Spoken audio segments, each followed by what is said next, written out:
ဒါပုံးမဲဖောက်မယ်ဒီမှာသူ့ရဲ့ဖုန်းနံပါတ်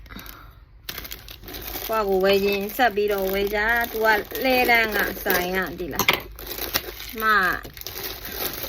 ကျမလာဝယ်တာနော်လကားရတာမဟုတ်ဘူးဗျဒီတိုင်းပဲကြေညာပေးတာဗျကြေညာပေးတာဗျကဲဒီမှာပုံးလေးကတော့ချစ်စရာလေးကဲအဲ့တော့အားလုံးပဲစပြီးတော့ဖောက်ကြမယ်ပတ်စံစပေါက်လာပါပြီ900ဒီကောင်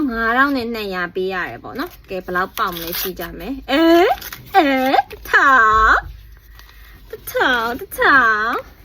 ကဲနောက်တစ်ခုဖောက်မယ်ထပ်ပေါက်ပါပြီပတ်စံပဲပေါက်တယ်ကောင်းတယ်ကြိုက်တယ်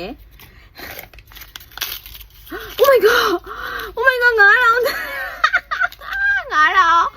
9000 तू ကပြောတယ်ပတ်စံဒီကပဲထည့်ထားရဲနော်ညီမလေးတဲ့ तू ကအဲ့လိုပြောလို့ကိုကလည်းစမ်းပြီးမှလိုက်တာ9000နဲ့ပေါက်ပြီ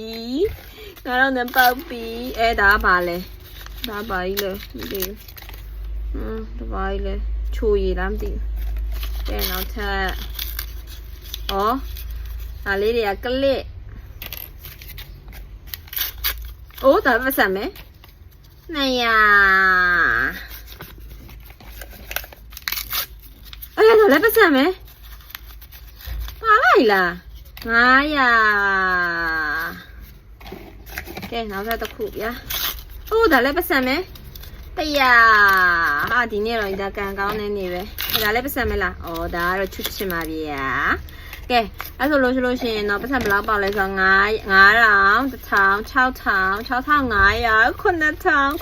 တော့ပြပေါက်တယ်ဒီခါတော့ဒါလေးမြတ်သွားပါပြီ